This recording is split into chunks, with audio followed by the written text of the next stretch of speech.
Good evening. I'm Nancy Williams, President of the League of Women Voters of South Carolina, and I welcome you to our webinar, The Attack on Information, South Carolina Efforts to Protect Schools and Libraries.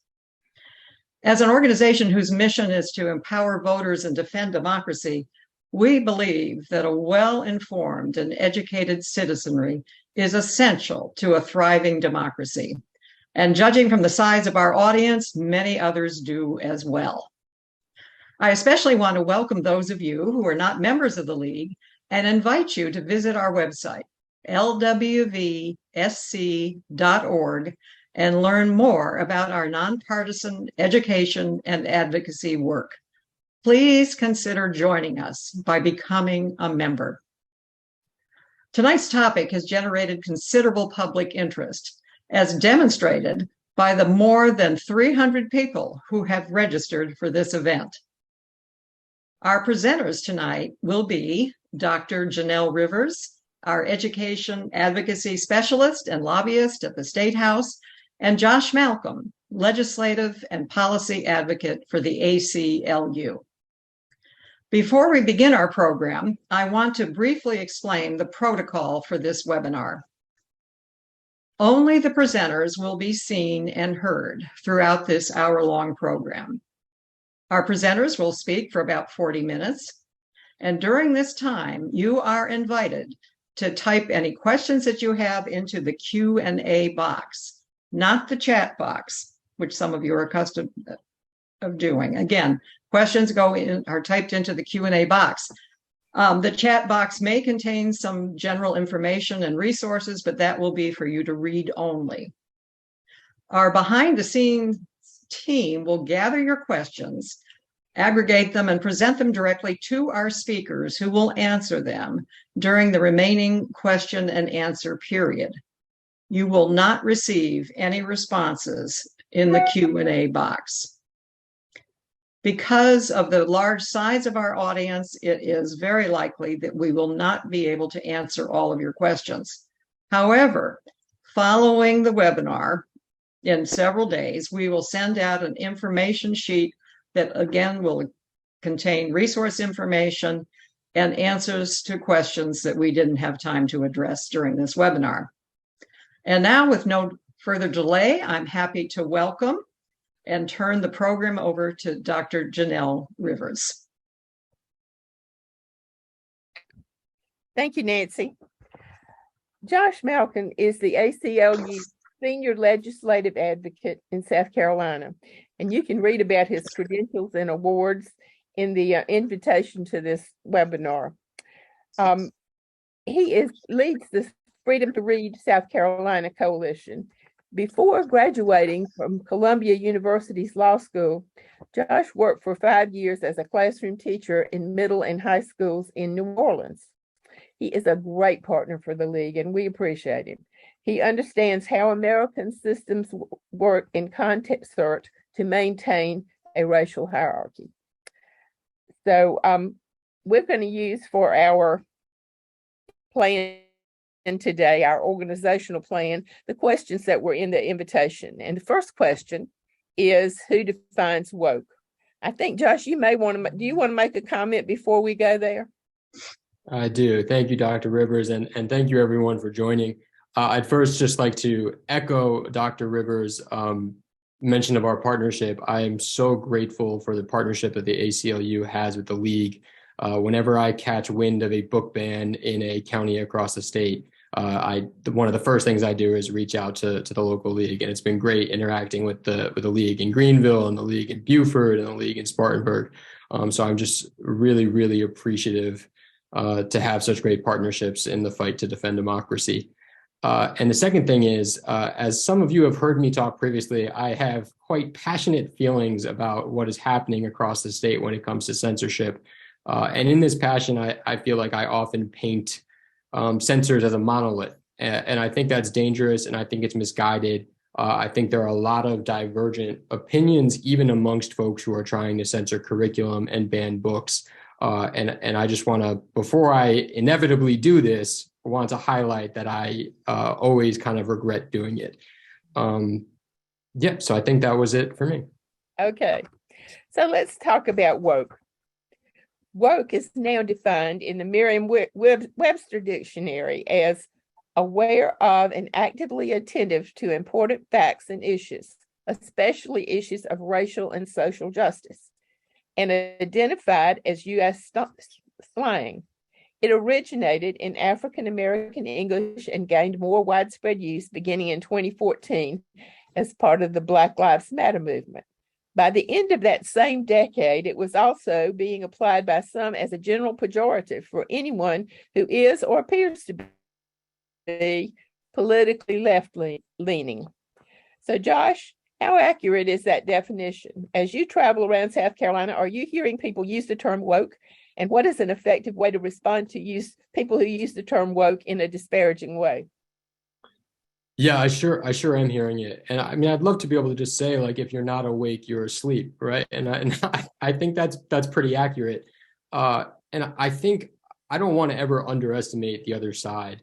I think that they are so effective at co-opting language, right? So like woke was originally used as a positive thing for folks who are kind of aware of social inequities, social inequalities. And now it's just the definition seems to constantly be evolving to incorporate anything they want it to incorporate, right? So asking that children wear masks in accordance with public health guidelines, that's woke. Social emotional learning is woke. Culturally relevant pedagogy is woke. Inclusive literature is woke. Learning about Black history is woke. So I think, we've seen this, I've seen this a few times in these fights. They did the same thing with co-opting critical race theory. They're currently in the process of trying to co-opt the word pornography.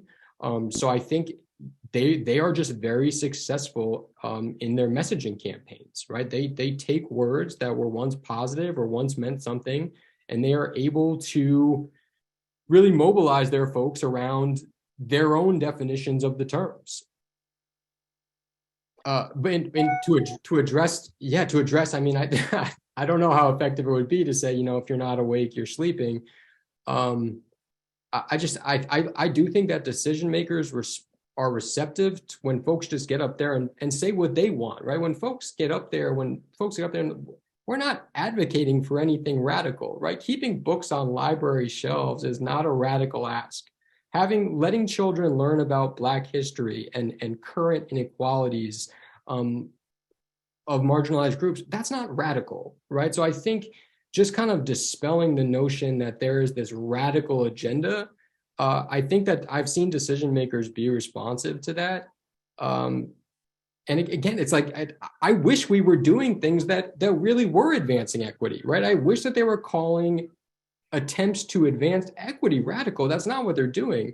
They're calling the status quo radical. They're saying, books books by Black authors about racism, that is woke, right? So I think they're great at it, and it's very dangerous. So basically, part of the message is what we're advocating is not radical. Our response is not radical. This is reasonable. Yeah, absolutely. Yeah. All right, let's move to the question about what children can read and who says your child can't read that. We've had some complaints about pornography and book ban requests in South Carolina. What has been the focus of the attacks? So this is where I want to lift up a nuance here, because I think there are two types of book banners in my experience. One type of book banner is just going to attack anything with a Black protagonist or anything that talks about race or gender identity or sexual orientation. And I think those arguments are really unacceptable. I think they're really harmful. I think they're unacceptable. I've heard these folks. I try to listen to folks and hear what folks on the other side are saying, and I don't think those arguments have any merit. The other types of book banners are folks who focus on books that contain sexual content or sexual violence. And that's an argument that I'm more receptive to. I can understand that argument much more than the former argument. But having, two things here, I think. One is that our adolescents, our young adults need healthy ways to learn about sexual relationships and healthy relationships, and they're not getting that in schools. They may not be getting that in our homes, and books are a safe way for children to learn. There was a really powerful high school student who got up and advocated and said, my friend was a survivor of sexual violence, and her reading The Perks of Being a Wallflower like helped her through just an unspeakably traumatic time in her life. So I think that's one counterpoint, right? Like, yes, these books do have some sexual scenes, but like there can also be value there for our students. And the second piece is one or a few instances of sexual contact in a book does not make it pornography, right? Like I just rewatched The Departed. I love the movie The Departed, and there is a sex scene in that movie, but nobody is out there calling The Departed pornography, right? Like we don't determine the overall value of literature by a single scene or a handful of scenes. Award-winning books that children need to read do have some sexual content that in no way makes them pornography. These books are not written to titillate. That is not the motive that drives these authors, that drives these scenes. So it's just, again, it's their effort to control the narrative. And again, I'm sorry, one more really dangerous point about the pornography language. In Greenville, we've seen folks say that any depiction of LGBTQ characters is pornography. And again, that to me just falls into this is really harmful. There's no merit to what you're saying. I'm sorry that, you've been led to believe this.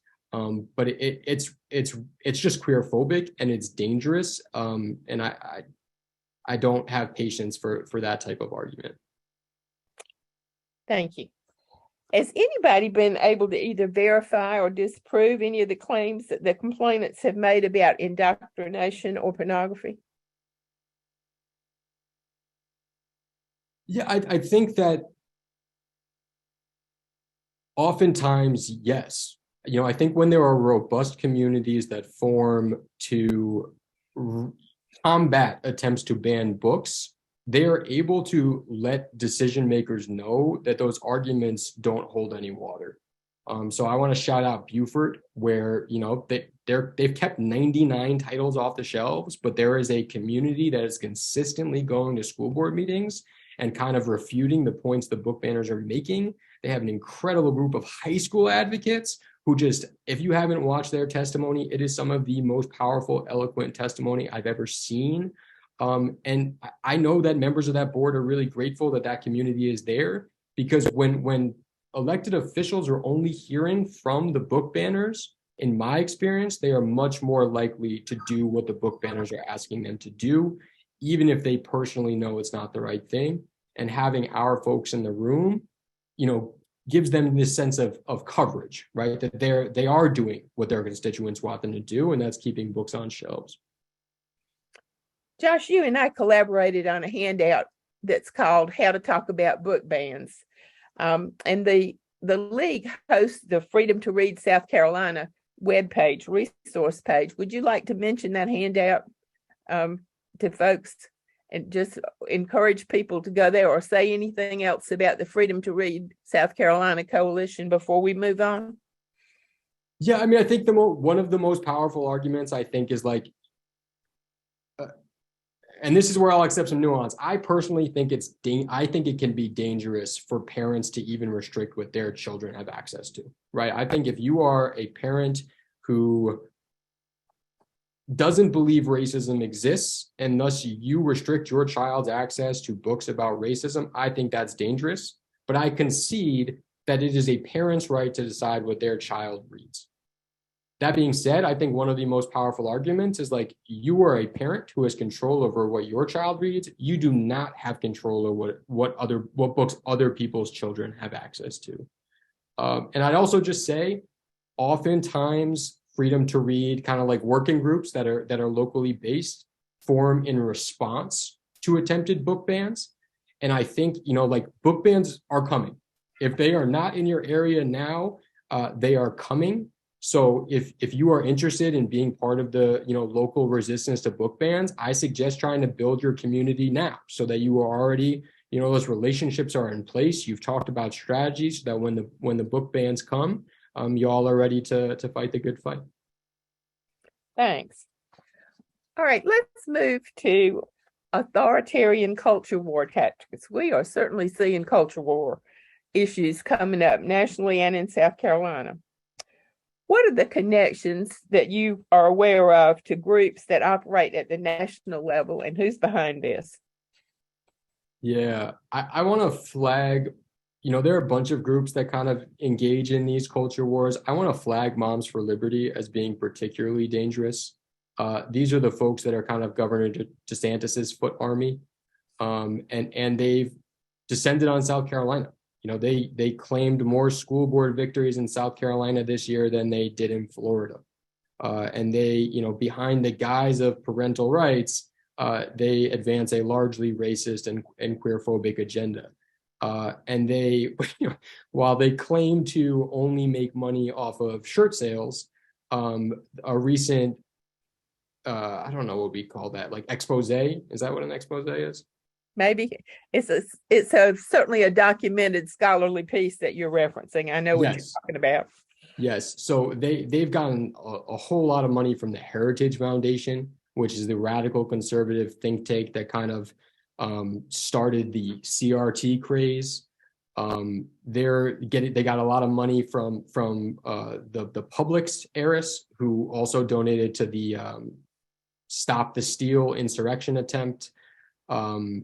They are very well funded. The Koch brothers are involved tangentially. So these folks are very well funded. They are now very present in South Carolina. And I think we will only see them become more organized and more mobilized in the years to come. I'll mention that our wonderful behind the scenes coordinator, Susan Bell in Greenville, has just dropped into the chat box a link to Merchants of Deception, Parent Props and Their Funders. And she's also put a link to the Freedom to Read Coalition page in the chat box. So some of you may want to pick that up. And if you're interested in finding out more about these groups, I would encourage you to pick up those links and go there. What role, Josh, does dark money play, and what's the goal of the dark money funders? Yeah, I think that a lot of this is tied into the attack to undermine and potentially dismantle public education. Kind of tangential to censorship attempts, the South Carolina General Assembly, Senate specifically, has spent weeks and weeks this year discussing vouchers, which would send public dollars to private and religious institutions that can discriminate in their admissions. So I think that there is a lot of money going into that movement. I've been in education committee hearings where they've explicitly invited folks who work for privatization organizations to be in the room. They're trying to consolidate some school districts. I, for one, and I know this is a little bit off topic, I think the open enrollment plan that would allow children to go to any district in the state is just a really inequitable bill that, again, seeks to undermine great local public education. So I think that a lot of these things fall into the larger umbrella of dismantling public ed, because there is fear that public education, if it's operating as it's supposed to, can be a tool for equity. And I think folks take issue with that and are really actively trying to undermine and dismantle it any way they can. Thanks. I will mention, since you brought it up, that league members who join our legislative calls every month or our legislative Zooms can get updates, because the league has been providing testimony, as you have, on these bills that were designed to offer public money to private schools. And I'll just quickly mention that two have passed the House and something different two have passed the Senate and something different has passed the House. They are moving along with that effort to privatize public schools, or at least to get the foot in the door or the camel's nose under the tent, however you want to say this, and begin to send public money to private schools. What about this? What are some of the common points that censors or critics of of public education or book banners often articulate, and how should people respond to those? Yeah, I mean, there's a lot when you talk about indoctrination. I really think that certain people who claim that indoctrination is happening, the way they operationalize that definition is that educators are shoving ideas down students' throats. As a former educator, on a good day, 75% of my students would do their homework, right? So the idea that educators are shoving their own personal beliefs down students' throats, I think is just fallacious and fear-mongering. And listen, I will admit that there are instances, rare instances, where educators may step on the wrong side of a line, right? Educators are not perfect, and there are rare instances where educators step on the wrong side of a line. But there are processes and protocol to deal with that. If an educator missteps, my hope would be the parent would go to that educator and try to reach some common understanding. If it can't be resolved there, they can go to the administration. If it can't be resolved there, then they can go to the school board. At some point, you would hope that maybe they start to realize that, maybe they start to challenge their own beliefs about the incident, right? But the censorship bill, House Bill 3728, threatens to withhold 5% of a district's funding. So if you're an administrator and you are put in the position of doing what you know is right and risking the financial health of your district, that's an impossible position to be in, right? Intentionally, that's intended. So that's talking point number one. We've already kind of talked about the pornography talking point, that there's pornography in schools. And I think the response to that is yes, there is some sexual content and depictions of sexual violence on library shelves. And I think I trust our librarians. I've spent a lot of time with librarians now. I really trust their expertise. And I believe that they place books thoughtfully with those considerations in mind. And again, I think it's one of the trickiest arguments, right? You have parents, and this is where the nuance comes in. I think these parents are not hateful people who are promoting a racist or queerphobic agenda. They're just worried there's sexual content in books. And I can understand that. But, there's also, again, value to students having a safe place where they can see what healthy or unhealthy relationships look like, because we know that's not happening in every school. We know that's not happening in every home. And we want our young people to go into the world with an understanding of what healthy and unhealthy relationships look like. Another point that's frequently parroted is, I want my student to focus on reading, writing, and arithmetic. And I have no reports of schools shying away from reading, writing, and arithmetic. I think it's nonsense. But I think they're trying to say that they don't want their students focusing on things like talking about current events, getting some training in social emotional learning so they can regulate their own emotions. This is not an either or situation as it's presented to be. So I would hope that decision makers can see the value in that argument. Our educators still are teaching reading, writing. They're doing all they can to get their students where they need to be when it comes to reading, writing, and arithmetic. But there is more to a student than reading, writing, and arithmetic. We want our students to be well-rounded individuals when they enter the world. And that takes more than just reading, writing, and arithmetic. Right. And I think we've seen that cycle before. Back in the 80s, people were beginning to talk a little bit about values and to try to get students to do some critical thinking. And we saw a kind of a pushback that was no, focus on basic skills, which was a way to say we don't want a lot of critical thinking, and we don't want a lot of discussion of sorting through what you value and what you don't value. Right. So it's a similar, I guess, what goes around comes around, maybe. I'm glad you brought up House Bill 3728. We need to talk about that one in terms of censorship and curriculum restriction, because the House has passed that bill and sent it on to the Senate. And when they passed the bill, they added on the House floor in the floor debate some very troubling amendments. We have some links that we will share to the bill and to the league's testimony on that bill in the chat box.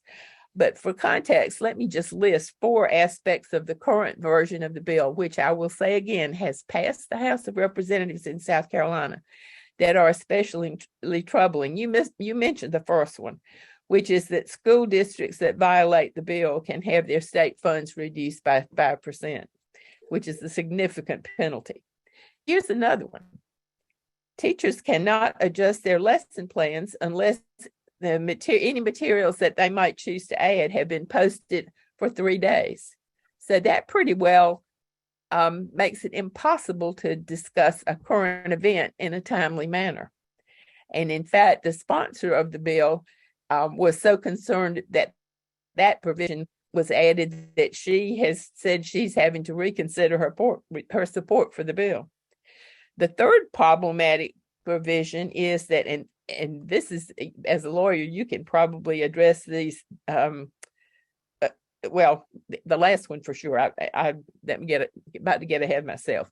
One is that any parent, and this is, I guess, is your former teacher role, any parent can choose to opt a student out of any instruction for any reason.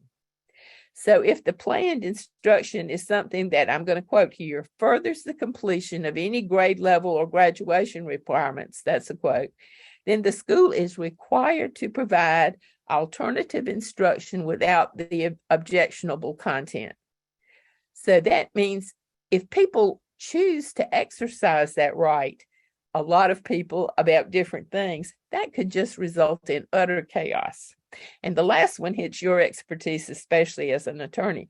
The current bill allows any parent to sue a teacher even without attempting to resolve an issue.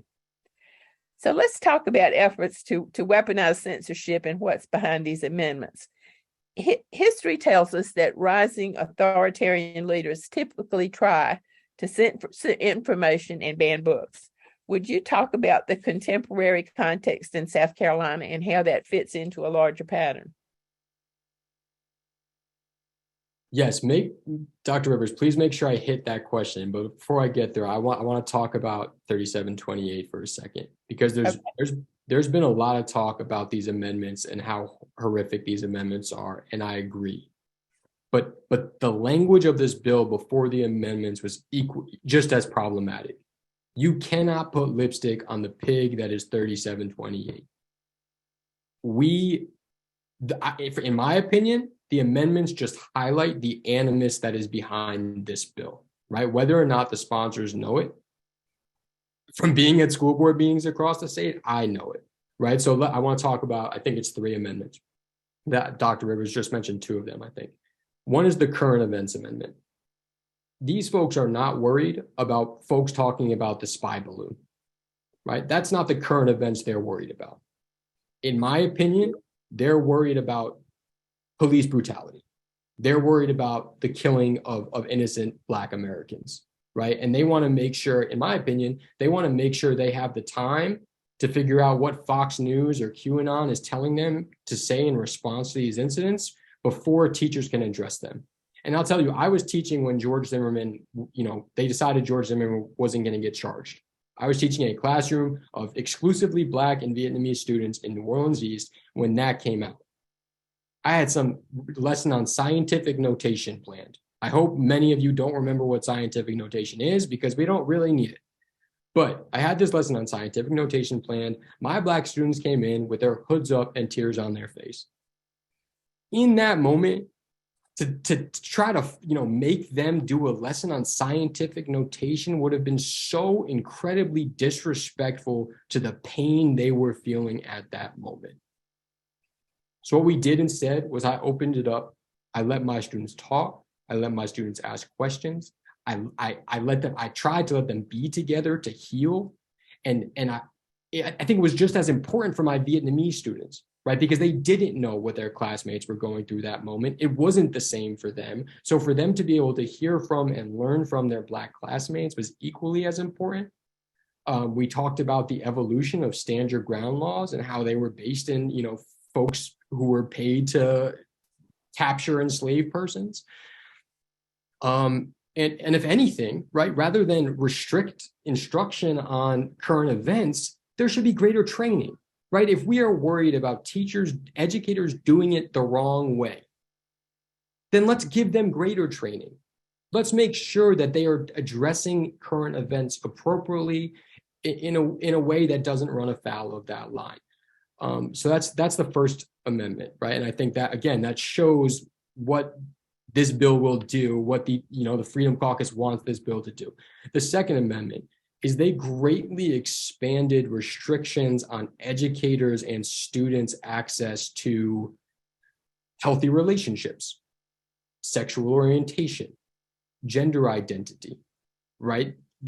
That's another primary motivator of this bill, right? This is like the evolution of the "don't say gay" language, and I think it's worth noting that on the floor, the Freedom Caucus tried to get in a bathroom ban amendment.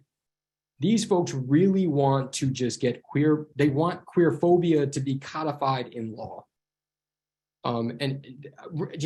Mind-blowingly, you can only be subjected to training in healthy relationships, in gender identity and sexual orientation as part of a corrective action plan, which means that you've already done something wrong that has harmed a student. And I cannot wrap my head around the logic there, that we are only going to train educators who have already harmed students when we can be offering them training to make sure that they aren't, that they're affirming children, that they're listening to children, that they're protecting children. That's wild to me. And I think just highlights the queerphobic intent behind this bill. And the third one is the lawsuit that Dr. Rivers mentioned, right? There was actually good language put in this bill that said that a parent has to show evidence of their efforts to contact the educators and administrators. That's great, because that's not happening enough. But again, this shows the intent. The Freedom Caucus sued Charleston County Schools, and they sued Lexington 1 on almost identical language in a budget proviso, and they did it without talking to educators. And they want parents from around the state, around the country, because there are no guardrails on that amendment, to join them in being able to sue school districts. So again, there's been a lot of talk about these amendments because they're sexy, they're attention grabbing. But with or without these amendments, this bill will be used as a weapon against students, against educators, and against school board members. And there is no version of this bill that will be good. And I just want one final point. Only 6% of book bans have gone according to the procedure in place, right? So I understand that this bill will outline a procedure. These folks don't care about procedure. They do not care about the language of the law. So whatever the final language ends up being, it doesn't really matter. Because the folks who will be using this to attack marginalized groups, to attack educators, to attack school boards, are going to use it regardless of the language. So please, if you take one thing away from this talk, you cannot put lipstick on the pig that is House Bill 3728. I have reason to believe that some of those amendments are going to get taken out of the bill. That the bill is still incredibly problematic. All right. So any comments on consequences that you've observed from the efforts that have already been made in this regard to this kind of activity in South Carolina? Educators are leaving. I'm not hearing about. Hearing a few things, that there are instances when administrators just tell librarians that they're moving books. Right, so only 10% of book bans are coming from parents. 15% are coming from the administration, who are likely operating out of fear. But what you're seeing is a lot of folks threatening librarians, our expert educators. I was just reading through some librarians' testimony, and one librarian shared that she gave a child a age-appropriate book about the history of the pride flag. And as a result, she was just like mercilessly harassed on social media, and her address was shared. And there were like hundreds of comments condemning her. They're being called groomers. They're being called pedophiles. They're being called indoctrinators. That one librarian's children were harassed in their school. I cannot say it enough. Our librarians are dedicated public servants. They have master's degrees. They have well-established and thoughtful consideration and reconsideration policies. And we're living in a world where one individual's discomfort means that a librarian cannot sleep soundly at night, and I will not accept that. So one thing I've noticed in recent data that I've been looking at is we have over 1,400 teacher vacancies this year. That's double what we had 2 years ago. People are leaving and the pipeline doesn't have a lot of people in it. People are not choosing to go into public education. I see that as possibly a consequence of the various kinds of cultural war attacks that have been made on schools and teachers. How can we help lawmakers see the long-term consequences of what they are supporting? I think they need to hear from more educators. I know they're hearing from some. I heard some really strong folks speak up at Monday's teacher recruitment and retention task force meetings, saying that censorship would drive more folks from the classroom. I've spoken to a few, what are they called? They're like professors of education. They're graduate professors or undergraduate professors of education saying, they're reporting that their students are saying, maybe I'm not going to do this. Maybe I'm not going to do this in South Carolina.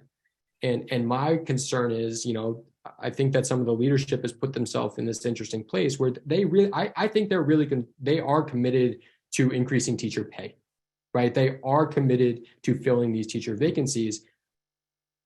They need to see that the political attacks that undermine educators' expertise contribute to the problem. So if you are truly committed to solving or mitigating the immense problem of teacher shortages we have right now, you need to see that the radical political attacks on the profession are contributing. Along those lines, I just saw some data that while this is a national problem, teacher shortage is a national problem, 60%, more than half, almost 2/3 of the vacancies are in the South, which suggests it is tied to some of these issues that have to do with equity and race. Not quite sure how to make that direct link, but it's too big a difference to think that we could ignore that as a factor. Right. All right, so the League and the ACLU are two of the groups that are working to protect South Carolina schools and libraries, and they certainly are under attack. Then some folks on this webinar may not know about SCAPE, which is the South Carolina Alliance for Public Education. That's an informal coalition of groups that support public education, and the League and ACLU are both members of SCAPE. Who else is helping? South Carolina Association for School Librarians, South Carolina's Librarians Association, and then you have these amazing local groups that have formed in response to attempted book bans. So I want to give some shout outs. I got permission from these folks. So if you are in Greenville, Freedom in Libraries Advocacy Group, or FLAG, is doing incredible work. It's been a really draining year for the folks in Greenville, and they could use more support. So if you are in Greenville and you'd like to get involved, please check out FLAG. Beaufort Families Against Book Bans, again, is doing an incredible job showing up at every meeting, really outnumbering the book banners. Again, those high school students, if I had one dream that I can make come true, it's that high school students knew what was going on and were advocating, because these decisions affect our students more than anybody else. And the fact that their voices are so often not at the table is really problematic. In York, Rock Hill, York, you have CAPE, and I'm embarrassed I don't remember what CAPE stands for, but it's something public education. And I went up and spoke with them. They're a great group that's growing, and that's a group that we haven't really seen attempted book bans yet. So they're being proactive and they're great. Things are getting off the ground in Spartanburg because we've seen, there's been a recent attempt from folks in Spartanburg to ban books. And then there's someone in Horry who is willing to kind of head up efforts in Horry. So if you are in the Horry area and interested in getting involved, Horry, someone submitted a list of 70 titles. And we need folks in Horry to be on the lookout. And again, if you don't, it's either happening in your community already, and maybe it's, happening secretly. There's a lot of soft censorship happening, which is, folks moving books without really being public about it. So it's either happening already or it will happen soon. And I really suggest proactive mobilization. So y'all, there are knowing and trusting relationships in place when the time comes to fight the good fight. So I was going to ask, because sometimes these attacks sort of pop up without very much notice. Any hints about how people can stay informed? Yeah, we need to be watching school board agendas. We need to be watching school. We need to be showing up at school board meetings. I think there's going to be a shift to more attacks on the public libraries, right? There have been attacks on the public libraries in Greenville and Spartanburg for quite some time, but we're hearing whispers that they're going to shift to the public libraries. So folks need to be at library board meetings. Yeah, whatever folks can do to be attentive and be vigilant in their district. You don't need, just watch an agenda. If you let Dr. Rivers know, if you let myself know, we have ways to get the word out in your area, right? We'll let the local league know. We'll let the local university know. We'll let the local civil rights groups and LGBTQ orgs know. We can do that mobilizing, but what we can't do is watch 76 school district agendas. So if you are able to just watch a school district agenda and let us know that something, fishy seems afoot, we can take it from there. Thanks, Josh. I will comment that Susan Bell in Greenville, our wonderful behind the scenes coordinator, has just posted information about how to get to the League of Women Voters of South Carolina education advocacy resources. And you can find a lot of information there about the league's position and the bills that we're following, and the link to the Freedom to Read page. So we do testify on those things, and that is as current as we can keep it. It's pretty good about but things are posted sometimes even before we testify. Josh, in your opinion, are there some key districts in South Carolina where contacts from constituents to their state level lawmakers would be especially helpful? And who are those lawmakers? So at this point, with 3728 in a Senate subcommittee, reaching out to senators on the education committee, Ori has Senator Hembry and Senator Rankin, who are both on the committee. I don't have the committee members memorized, but it's really, the attacks on educational freedom are everywhere. So I really think reaching out to your representative, even if they, have the right stance here, right? They likely don't understand how this is playing out locally, and they need to. One thing about reaching out to people who you already know are supportive of public schools is that it's very helpful to them to know that they're appreciated and that they're voting the way their constituents want them to 100%. vote. So form those relationships with your lawmakers now, and keep a watch and let them know you appreciate them. Thank them when they do something that is supportive of bills that you are happy about. Absolutely. Any comments about how league members, I think we've sort of covered how league members can help at the local level by monitoring school boards. I believe we could sort of move to the chat, and let's see, we've got some questions here. It feels impossible to keep up with everything that is happening legislatively in South Carolina. I liken it to the worst game of whack-a-mole. My solution recently is to allow the courts to handle it, as almost everything is an attack on our civil liberties. Is this naive? What, in your opinion, is the best use of energy? Can you comment on that? So I will say that there may be a lawsuit coming soon. I will let you know that. And I will also say, where folks are mobilizing, we're having success. Like Beaufort, where there's this incredibly robust and consistent support for the freedom to read. Books are staying on shelves. So I know it can often feel hopeless, but where folks are organizing, there are wins, even in Greenville, where I will tell you, like, those folks are fighting an insanely hard fight, and have been for a year. But it's hard to think like this, but they've been able to prevent things for a year, right? And that's winning, right? You're only losing if we're not fighting back. So I would encourage everyone watching this call to just start fighting back. And that looks different for different people. Maybe you're just going to watch a school board meeting, and then after a few, you feel encouraged to get up and testify, to let your friends know what's going on. But in this role, I need to believe that the courts are not the only way. All right. Here's another question. Is Ellen Weaver, the state superintendent of education, connected to Moms for Liberty? Does Ellen Weaver have concrete strategies for fighting woke and censorship of books, please? I haven't heard much from her about any position. Can you respond to that, Josh? Yeah, I haven't either. I've been pleasantly surprised because I know she ran on some of that language, and I haven't either. I will say the only connection I did see was Moms for Liberty had their lobby day at the State House, and she did speak to them. But I have not heard much from her, in terms of pushing legislative actions that will, harmful censorship legislation. Well, I think we can make the inference, since she spoke to Moms for Liberty, that she is supportive of that group.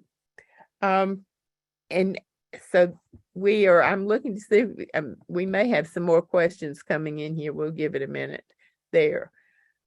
What is your best elevator speech to explain to people why censorship, is never on the right side of history? That's a good question. Yeah, I'm not the historian I should be on this issue, but I will say at the last 3728 hearing, a rabbi got up and he said, I'm sorry if I'm misquoting him here.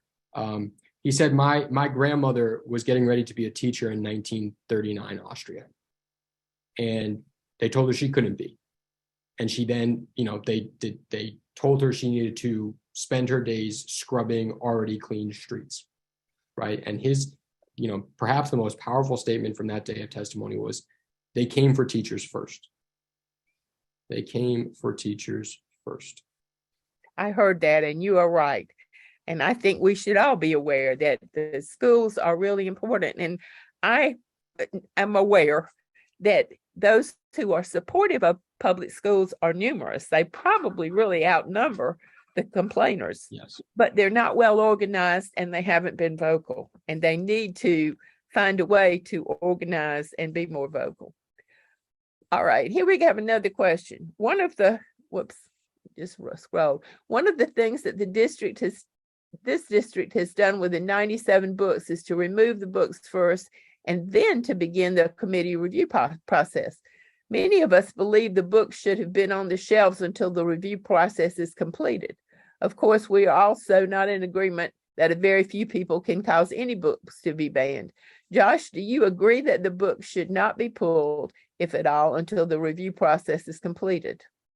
Yeah, absolutely. And it's best practice. It's not a secret. Unfortunately, the state model policy that came out last year, which I think most folks would rather just adopt something that already exists than devise their own. But the state model policy does suggest pulling books while they're under review. And we've seen why that's so problematic. And obviously the Buford situation is a good example of why that's so problematic, that, the entire district hasn't had access to 99 titles for months now. But I think another really telling example is in Lexrich 5, a woman complained about this book called Black is a Rainbow Color. It is this beautiful award-winning book about Black history and about Black joy. You know what? I believe in freedom of speech. She took issue with that book, and that's her prerogative. That's her right. On her complaint, she said that this book is not appropriate for children of any ages. It's a book probably meant for like 5 years old to 7. You don't think high school students can handle that book, really? And they had that policy where the book was pulled under review. So for 2 weeks, what message does it send? The message it sends is your history can be removed. Your joy can be removed. Your existence can be removed. In Greenville right now, and I'm sorry because I'm off topic and I'm enraged, in Greenville right now, they're considering a policy where any book with transgender characters would be moved out of the children's section. It's unacceptable. It's unacceptable. Right. At a recent book banning in Spartanburg Library, a speaker said that research shows that the LGBTQ literature makes children afraid, stressed, and more likely to try gay sex. Comments on this research? I wish some institutions across our state would push back against the censorship and book banning efforts. Do the state's local chambers of commerce not have an interest in the state being more attractive to teachers, for example? I haven't seen that research, and I don't want to discredit research without reading it. I find it hard to believe that that's from like a reputable source. I will say I know a little bit about that meeting, and it was, I think the folks speaking out for book bans are from a pretty radical and worrisome church. And I'll say folks are fighting back. I will say, like, I'm not trying to brag at all, but like freedom to read and the coordinated efforts of the ACLU, the League, AAUP, the Women's Rights and Empowerment Network, SC United for Justice and Equality, we are fighting back. We are fighting back, and we're fighting back successfully, frequently. As far as the chambers, the upstate LGBTQ chamber advocates vocally and makes the argument that like we're going to lose businesses. If they feel like an area is not inclusive of all people, a business may be less likely to come there. I had conversations with some chambers about the censorship bill, and they weren't really willing to engage. I haven't spoken to them so much about book bans, but that's a great idea. All right, we have a comment here. There's also a Stop Moms for Liberty National and State group, SC for Ed, South Carolina Education Association, SC United for Justice and Equality are also partnering up. I will say I can add to that Palmetto State Teachers Association is helping too. Now I'm going to combine two other questions here. Josh, how do we coordinate the efforts of these groups across the state? We need to be watching the library board agendas too. That board is doing heroic work, but their funding is controlled by county council. Are there any groups in Charleston or Anderson? And people have a lot of questions about how to start groups in other counties. Dr. Rivers, you're going to have to make sure I answer all the questions. I will say that. So let's take them a piece at a time. Okay, thank you. The first one is, how do we coordinate the efforts of these groups across the state? I think I have a little piece of that, in that SCAPE is trying to do that. The parent groups, they have someone in Charleston who is trying to coordinate the parent groups. So if you have a parent group that is formed somewhere, you can send me or Josh, either one of us. If you'll let us know who you are and where you are, we'll put you in touch with the person in Charleston who's trying to coordinate those parent groups. All right. Another part of that is the board is doing heroic work, library boards they're talking about, but their funding is controlled by county council. Are there any groups in Charleston or Anderson? I will say there are groups in Anderson. I know folks in Anderson, so if you email me after, I will put you in touch with the folks in Anderson. Charleston? I've been involved with Charleston. I've been following Charleston closely. I know that there are so many folks in Charleston with who are such incredible advocates. So I haven't been, too involved in the mobilization and organization there, because watching their school board meetings, it kind of feels like they have things covered. But if folks in Charleston, want freedom to read, to kind of help organize, I'm certainly happy to do that. I just didn't want to be, stepping in someone else's backyard when it wasn't wanted. This is really the $1 million question. There are a lot of questions that have been submitted about how to start groups in other counties. So this is exactly what Freedom to Read is set up to do.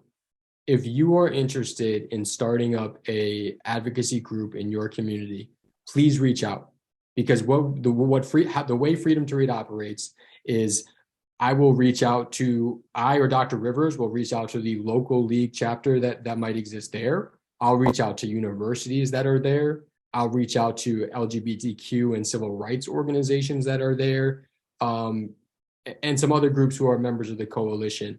The Unitarian Universalists have congregations across the state, and they're members of the coalition. So there's infrastructure in place. There are groups in place to mobilize. It often just takes one person who's kind of willing to spearhead it, and I am here to help you in getting things off the ground. Thanks, Josh. So we are going to follow up. I think that's probably all of our questions. We will follow up and get links again, and contact information and instructions for how to find things on the League's website. We'll send all of that to those of you who are participants in this webinar. Josh, I want to thank you for your time and for your expertise and for your great cooperation with the League. You are a wonderful partner, and we do appreciate you. And Susan, thank you for coordinating our questions. And all of you who have participated, we really appreciate your interest in public schools.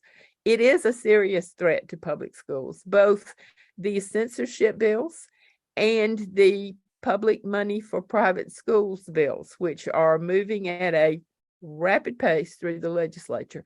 The whole effort is really undermining public schools, and we are feeling it in the teacher shortage, and I fear the long-term consequences.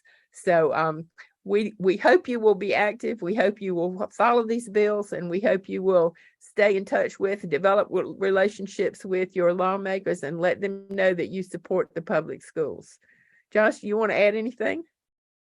I want to just reiterate my deep appreciation and love for the League. Anytime I get an invite for the League, I will clear my schedule to be there. And get just to uplift the amazing local advocacy that's happening. If you are in Greenville, if you are in Beaufort, if you are in Pickens, if you are in Anderson, if you are in York, I don't want to miss anyone. I'm sure I'll hear about it. Those communities have really, really robust advocacy happening, and there are other counties where it's starting to get off the ground now. Thank you all for participating, and watch your email for an information sheet that will come in the next few days. Thank you so much. Thank you all.